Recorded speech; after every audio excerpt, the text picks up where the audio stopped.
Hello friends, तो कैसे हैं आप सब। आज हम शुरुआत करने जा रहे हैं पर्यावरण के एनवायरनमेंट के तीसरे लेक्चर के बारे में।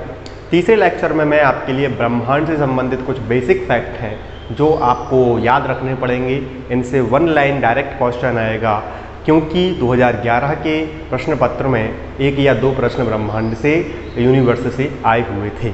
चलिए, तो आपसे मेरा अनुरोध रहेगा कि इस चैनल को आप सब्सक्राइब कर लीजिएगा, और साथ ही साथ क्योंकि हमारे जो कुछ और बैच आने वाले हैं, जैसे जेल प्रहरी का है, MPSI कांस्टेबल, बिल्कुल क्वालिटी वाली एजुकेशन हम आपके लिए देंगे, कहीं से प्रश्न ना छूटे, इस उद्देश्य के साथ हम आपके लिए पढ़ाएंगे। हमारी टीम आपके लिए गाइड करेगी। साथ ही साथ टेस्ट सीरीज़ पर भी हमारा काम हो रहा है, तो उसकी ऐप की लिंक भी आपको जल्द से जल्द प्रोवाइड करा दी जाएगी।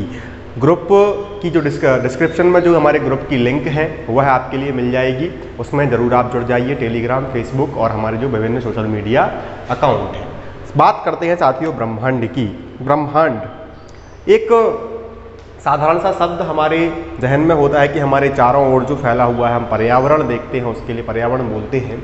अब लेकिन पर्यावरण में भी आपके लिए याद रखना पड़ेगा, ब्रह्मांड एक टॉपिक रहेगा। ब्रह्मांड क्या होता है? ब्रह्मांड तारों का, आकाशीय पिंडों का, आकाशीय गंगाओं का व्यवस्थित समूह होता है। आकाशीय गंगाओं में सभी पिंड जो आपके रहेंगे वह आ जाएंगे। तारों का व्यवस्थित समूह एवं आकाश गंगाओं का व्यवस्थित समूह, इसमें आकाश भी आएगा। आकाश में अलग से क्यों बोल रहा हूँ? क्योंकि आकाश जो होता है वह हमारे वायुमंडल तक का ही हिस्सा होता है। आकाश क्या होता है साथियों? हमारे वायुमंडल तक का ही हिस्सा होता है, पार्ट होता है। अब दूसरा वर्ड आपके लिए देखने के लिए मिलेगा अंतरिक्ष। अंतरिक्ष क्या होता है?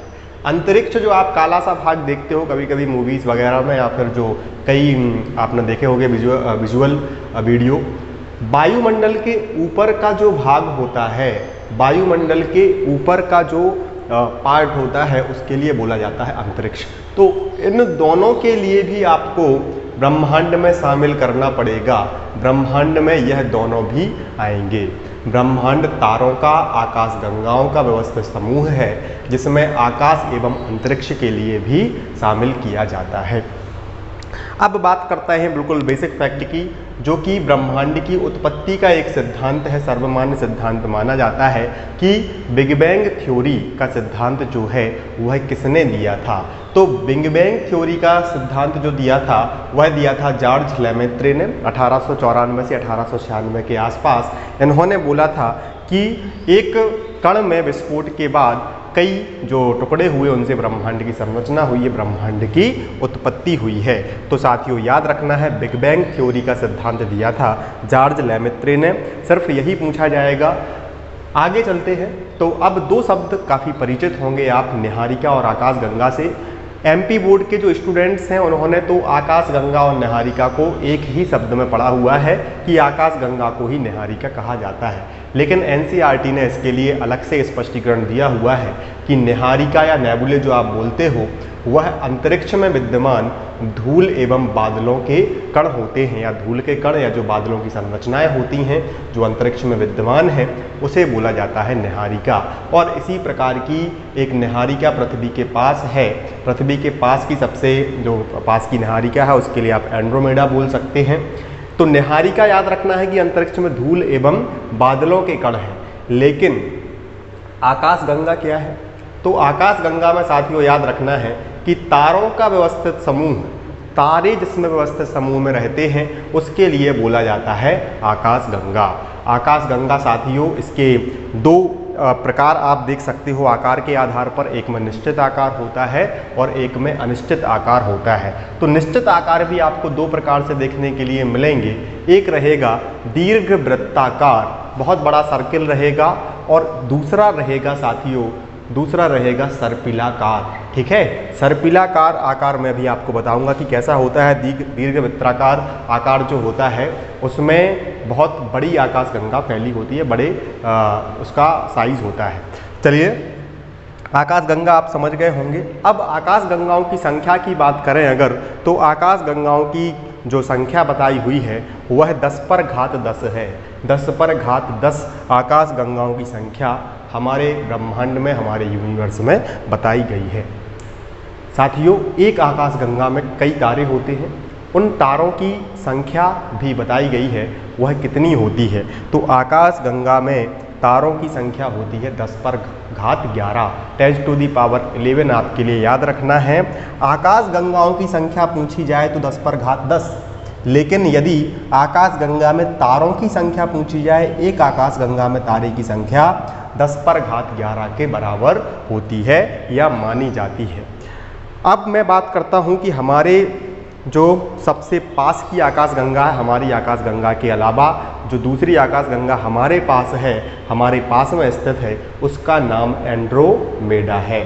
तो याद रखना साथियों, निहारिका और आकाश गंगा में एक ही शब्द याद रखना है, एंड्रोमेडा, जो हमारे सबसे पास में विद्यमान है। यहाँ तक का मैं एक बार रिपीट करता हूँ कि ब्रह्मांड तारों, आकाश गंगाओं, आकाश अंतरिक्ष का सम्मिलित रूप होता है।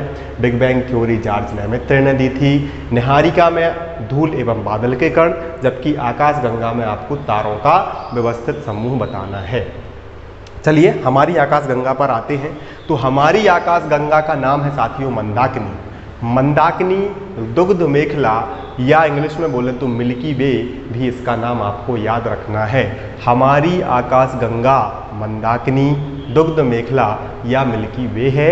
इसका जो आकार है वह सर्पिलाकार है। सर्पिलाकार आकार कुछ इस प्रकार से आपको देखने के लिए मिलेगा, और यह अगर ऊपर से देखा जाए तो एक डिस्क फ्लॉपी के समान दिखाई देगी। डिस्क या फ्लॉपी मतलब कि जो आप सीडी या डीवीडी देखते हो, सीडी या डीवीडी का जो आकार होता है कुछ इस प्रकार से आपको देखने के लिए मिलेगी। तो याद रखना साथियों, मंदाकिनी का आकार सर्पिलाकार है, जो कि एक डिस्क फ्लॉपी चकती या फिर जो सीडी या डीवीडी के आकार की दिखाई देती है। चलिए यह तो बेसिक कुछ पॉइंट थे। अब मैं आपके लिए बताता हूं जो बिल्कुल बल लाइन क्वेश्चन आने की संभावना है। साइंस से भी आ सकते हैं और ब्रह्मांड से भी आ सकते हैं। अंतरिक्ष में दूरी के मापन से प्रश्न सीधे सीधे पूछे जाते हैं कि किस यूनिट का क्या मान होता है या किस यूनिट की जो क्या परिभाषा रहेगी। एक कॉमन सा शब्द आएगा लाइट ईयर या फिर प्रकाश वर्ष। क्या होता है प्रकाश वर्ष? प्रकाश वर्ष प्रकाश द्वारा 3 गुणा 10 पर 8 घात मीटर पर सेकंड की चाल से एक वर्ष में निर्वात में चली गई दूरी होती है, उसके लिए प्रकाश वर्ष कहा जाता है। समझाने की कोशिश करता हूं कि प्रकाश जो है वह 3 गुणा 10⁸ मीटर पर सेकंड की स्पीड से, की चाल से कहाँ मूव कर रहा है? अंतरिक्ष में, ब्रह्मांड में मूव कर रहा है, चल रहा है। उसकी जो एक साल में जो भी दूरी चली जाएगी, उसके द्वारा एक साल में जो भी दूरी चली जाएगी, उसके लिए बोला जाता है प्रकाश वर्ष। सीधा सीधा याद रखना है कि प्रकाश द्वारा एक वर्ष में चली गई दूरी, लेकिन उसकी स्पीड कितनी रहेगी? 3 × 10⁸ मीटर पर सेकंड। चलिए साथियों, अब इसका मान क्या होता है? कितनी जो प्रकाश वर्ष में जो प्रकाश है वह कितना गमन कर सकता है? तो याद रखना है 9.46 × 10⁻12 किलोमीटर, और अगर इसके लिए आप मीटर में कन्वर्ट करते हो तो 10 पर घात 15 की आ जाएगी और यह डेटा समान रहेगा। तो याद रखना है प्रकाश वर्ष का जो मान है वह है 9.46 × 10⁻12 किलोमीटर पर सेकंड। चलिए किलोमीटर, सॉरी पर सेकंड नहीं लगाना है, किलोमीटर। खगोलीय इकाई के बारे में बात करते हैं। एक दूसरी चीज़ आपने सुनी होगी, एस्ट्रोनॉमिकल यूनिट इसके लिए बोला जाता है, AUK से इसके लिए लिखा जाता है। खगोलीय इकाई क्या होती है साथियों? सूर्य और पृथ्वी के मध्य की जो औसत दूरी होती है, सूर्य एवं पृथ्वी के मध्य की जो औसत दूरी होती है, उसका मान कहा जाता है खगोलीय इकाई या फिर एस्ट्रोनॉमिकल यूनिट, जिसका मान होता है 14.96 करोड़ किलोमीटर। औसत दूरी का क्या संबंध है?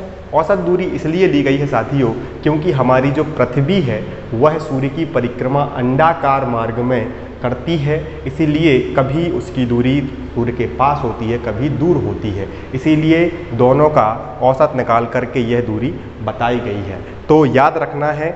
इनडायरेक्ट क्वेश्चन ऐसा भी आ सकता है कि पृथ्वी एवं सूर्य के मध्य की औसत दूरी कितनी है।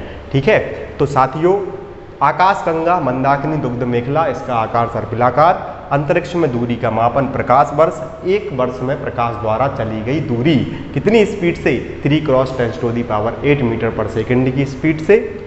इसका मान याद रखना है और फिर उसके बाद खगोलीय इकाई, इसका भी मान याद रखना है कि 1 AU एस्ट्रोनॉमिकल यूनिट बराबर 14.96 करोड़ किलोमीटर होता है।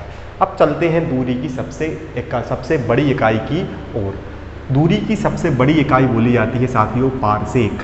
दूरी मापने की सबसे बड़ी इकाई है और एक पारसेक में 3.26 प्रकाश वर्ष होते हैं। एक पारसेक में कितना होता है? 3.26 प्रकाश वर्ष शामिल किए जाते हैं। डायरेक्ट मान याद आएगा तो डायरेक्ट मान आपको याद रखना है। अब चलते हैं हम तारों की ओर। तारे, आकाश में टिमटिमाते हुए तारे आप देखते हैं। क्योंकि जो तारे होते हैं गैसीय पिंड होते हैं, गैसीय पिंड होते हैं और इनमें खुद का भी क्या होता है? प्रकाश होता है। खुद का प्रकाश कैसे आएगा साथियों? तो याद रखना है, खुद का प्रकाश आता है नाभिकीय संलयन की प्रोसेस के द्वारा। क्या होता है नाभिकीय संलयन? होता क्या है इस प्रक्रिया में कि हाइड्रोजन के जो अणु हैं, हाइड्रोजन के जो एटम हैं, वह मिलकर के हीलियम का निर्माण करेंगे। हीलियम के निर्माण के समय वह कुछ ऊष्मा भी छोड़ेंगे और प्रकाश भी बाहर छोड़ेंगे।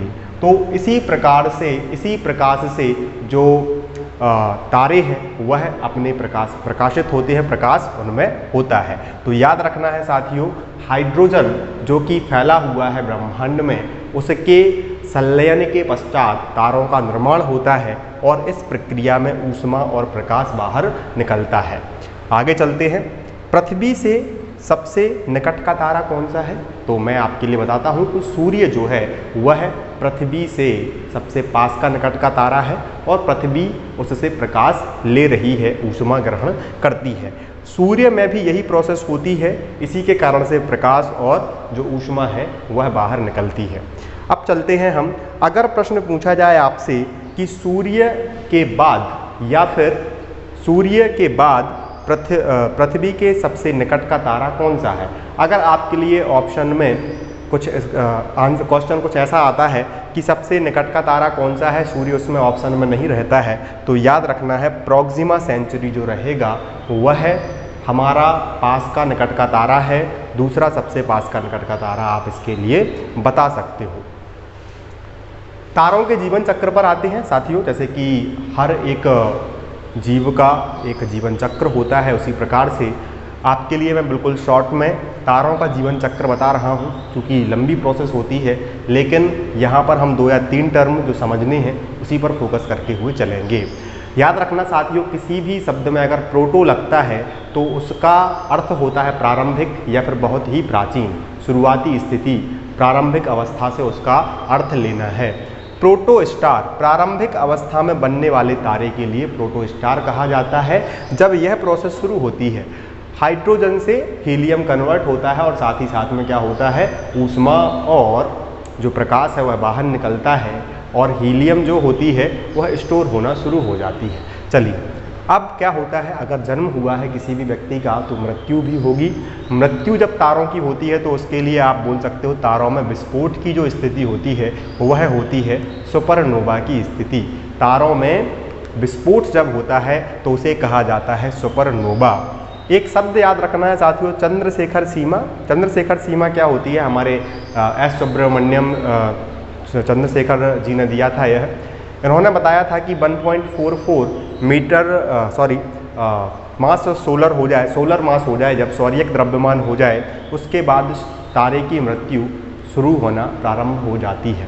तो 1.44 जो सौर्यक मास है उसके लिए आप बेसिक में याद रखना है कि यह चंद्रशेखर सीमा कही जाती है और इसका संबंध तारों के काल से होता है। क्योंकि यह लंबी प्रोसेस है, श्वेत वामन, काला तारा, यह सब बहुत ही डीप में हो जाएगा, लेकिन मैं आपके लिए सिर्फ इतना बताता हूँ कि चंद्रशेखर सीमा आपके लिए याद रखनी है। दूसरा एक शब्द आप बड़ा फेमस वर्ड होता है ब्लैक होल।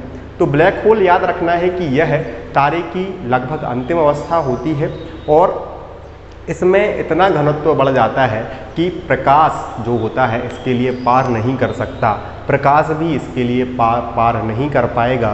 तारे की यह अंतिम स्थिति कहलाएगी ब्लैक होल। चलिए साथियों, एक बार मैं पूरा रिवाइज करा देता हूँ। ब्रह्मांड तारों का, आकाश का व्यवस्थित समूह होता है। इसमें आकाश और अंतरिक्ष दोनों शामिल करना है। उसके बाद आते हैं ब्रह्मांड की उत्पत्ति पर। जॉर्ज लेमेंत्री ने इनका सिद्धांत दिया था, बिग बैंग थ्योरी दी थी। आकाश गंगा और निहारिका क्या होती है, तो निहारिका धूल का कण और बादलों का जो स्ट्रक्चर होता है, और साथ ही आकाश गंगा तारों का व्यवस्थित समूह होता है।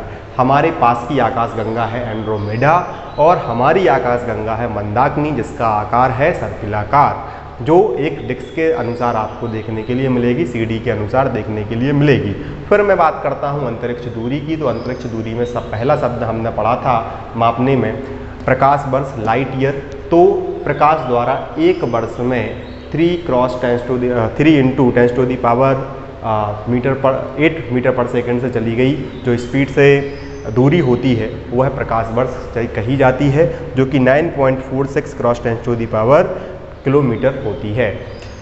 खगोलीय यूनिट की बात करते हैं तो पृथ्वी एवं सूर्य के मध्य की औसत दूरी होती है, जिसका मान होता है 14.96 करोड़ किलोमीटर। पारसेक दूरी मापने की सबसे बड़ी इकाई, एक पारसेक बराबर 3.26 लाइट ईयर होता है। तारे क्या है, गैसीय पिंड हैं जिनमें नाभिकीय संलयन की प्रोसेस होती है, हाइड्रोजन हीलियम में कन्वर्ट होता है, ऊष्मा प्रकाश बाहर छोड़ता है, और उसकी जो जीवन चक्र है प्रोटोस्टार, ब्लैक होल और सुपरनोवा जैसी स्थितियों से वह गुजरता है। एक सीमा याद रखनी है, चंद्रशेखर सीमा, जो कि तारों के जीवन काल से संबंधित होती है। तो यहाँ तक था आज का अपना लेक्चर। साथियों, चैनल को सब्सक्राइब कीजिएगा। आज थोड़ी सी तबीयत नासाज है, इस कारण से लेक्चर थोड़ा सा कम रहेगा।